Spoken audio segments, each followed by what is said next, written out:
नरेला में राजनीतिक पार्टियों के अलावा भी उम्मीदवार सामने आ रहे हैं और वो इसलिए नहीं कि उन्हें राजनीति करनी है, बल्कि वो इसलिए कि हर वोटर पार्षद बने और खुद अपना काम करे। ये कहना है भारत अपार्टमेंट निवासी एडवोकेट राजेश सिंथोलिया का। राजेश सिंथोलिया 15 वर्षों से नरेला की समस्याओं के खिलाफ जनता के सामने आए बिना लड़ते आ रहे हैं। आइए जानते हैं कौन है एडवोकेट राजेश सिंथोलिया। नमस्कार दोस्तों, मैं टैलेंट ऑफ इंडिया से रोहतास सिंह योगी आज आपको लेकर आए हैं नरेला विधानसभा क्षेत्र के वार्ड नंबर 1 में। और आज हम बात करेंगे, हमारे साथ में जो समाज सेवी राजेश जी हैं, पेशे से वकील हैं वो, और काफ़ी समय से समाज सुधारक कार्यों में जुटे रहे हैं।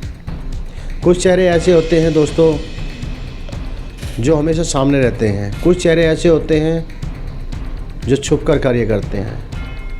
तो आज हमारे सामने में जो चेहरा बैठा है, ये शख्सियत वही है, ये चेहरा वही है जो आज तक पर्दे के पीछे रहकर काम करता रहा, लेकिन अचानक आज उनकी इच्छा जाहिर हुई कि मैं भी चुनाव लड़ूं और पब्लिक की सेवा के लिए और ज़्यादा अग्रसर हूँ।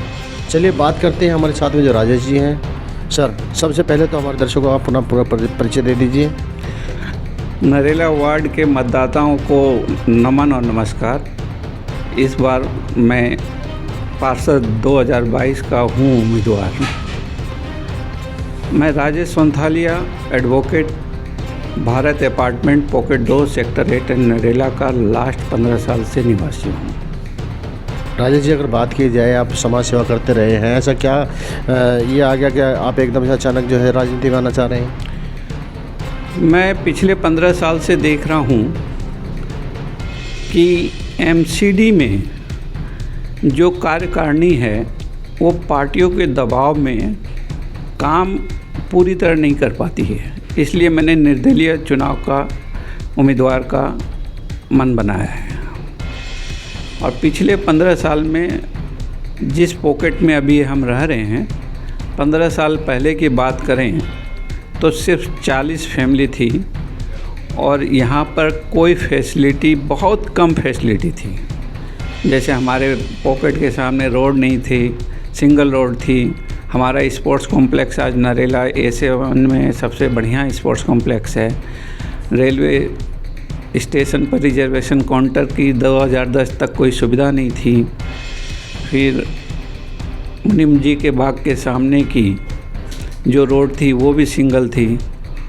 और आज 15 साल से समाज सेवा करने से आज Bharat apartment pocket 2 sector 8 Narela की बेस्ट रिहायशी इलाका है। अगर बात की, आपने कहा है कि मैं समाज सेवा करता रहा हूँ इतने समय से, फिर ऐसी क्या ज़रूरत पड़ेगी कि आप फिर राजनीति में आना चाह रहे हैं? ये राजनीति नहीं है, पार्षद बनना कोई राजनीति नहीं है। ये मतदाताओं को बताना है कि आप नेता हैं और पार्षद जो हैं आपके रिप्रेजेंटेटिव हैं, और जो सरकारी विभाग है और मतदाता की रिक्वायरमेंट को पूरी करने के लिए मैं आया हूँ। बीइंग एडवोकेट होने के कारण मुझे संविधान और कानून का ज्ञान है और यहाँ पर कई सरकारी विभाग काम करते हैं, जैसे डीडीए है, एमसीडी है, पीडब्ल्यूडी है, दिल्ली जल बोर्ड है, स्ट्रीट लाइट की बात है।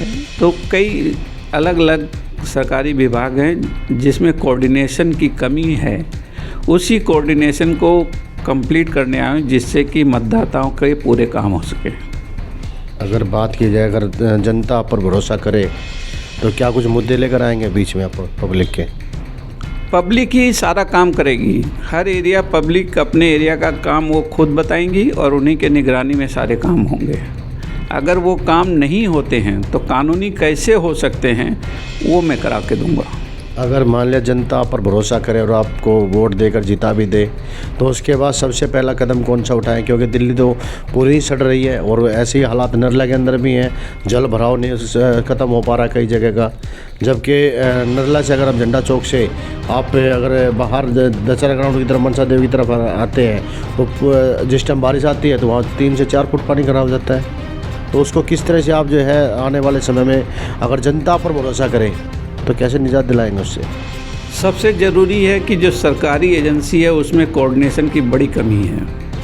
जैसे कहीं रोड चौड़ी हो गई तो पोल बीच में खड़े हैं, MTNL के पोल भी खड़े हैं, बिजली के पोल खड़े हैं, सीवरेज प्रॉपर नहीं है। आप देख लें रामदेव चौक के पास जो क्रॉसिंग है क्या हालत है, साफियाबाद के पास क्या हालत है, मंगला चौक के पास क्या हालत है।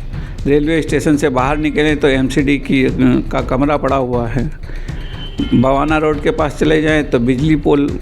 तो सबसे ज़रूरी मेरा एक ही काम रहेगा कि ऐसे कानून बनाए जाएं MCD में कि सब कोऑर्डिनेशन विभागों में हो, सरकारी विभागों में, और वो एक साथ काम करें। वकील साहब, आपके साथ में, आपके नज़दीक में पॉकेट 10 है, उसकी हालत कभी आपने देखी है? कभी आपकी उसकी आवाज़ उठाई नहीं उठाई कभी आपने? ये सेक्टर A10 यही है, और 10 देख रहा हूँ मैं वहाँ पर कि गंदगी बहुत रहती है। तो ये सब बातें सिर्फ इसलिए है कि जो पार्षद होते हैं उनको कानून के बारे में मालूम नहीं होता और वो सरकारी विभागों से काम नहीं ले पाते हैं। तो क्या नेता बनकर ही सामने आ जाएगा? नेता नहीं, पार्षद जो है उनको कानून का ज्ञान होना चाहिए सबसे पहली बात। तो आज हमारे पीछे ही चले जाइए आप पॉकेट 4 के पास, मैंने जो है कम्युनिटी हॉल के लिए लैंड अलॉट करा दी, MCD ने पैसे दे दिए, उनको दे नहीं रही है लैंड, हमारा काम रुका हुआ है। हमारी क्रॉसिंगों पे जो है हाई मार्क्स लाइट नहीं लगी हुई है। कई समस्या है जो कि कानून को ठीक करने से ही ठीक होंगे।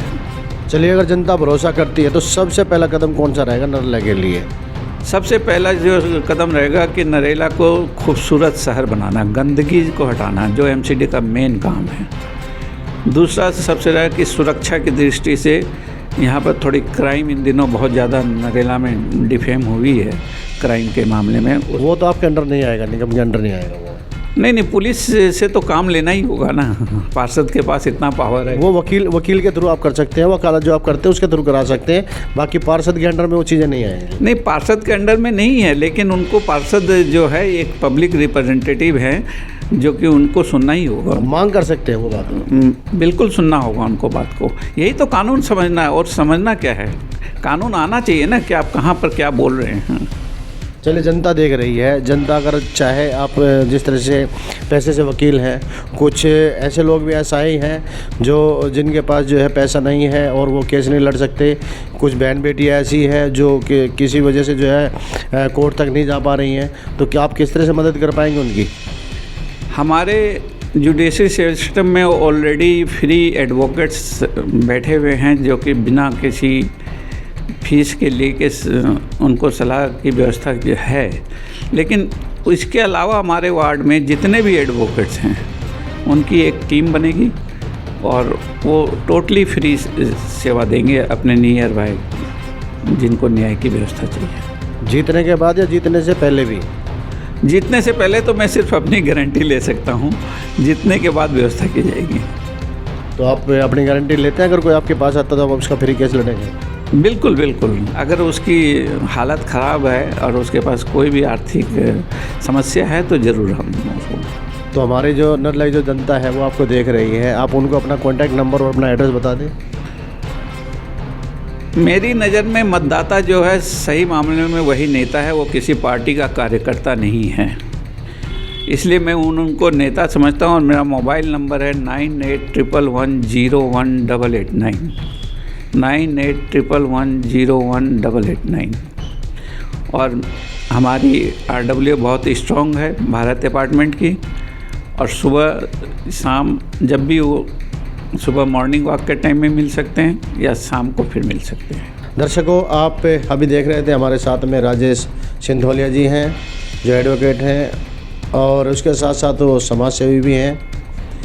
और जिस तरह से हमने उनसे हर सवाल का जवाब मांगा तो उन्होंने बखूबी उसका जवाब दिया है।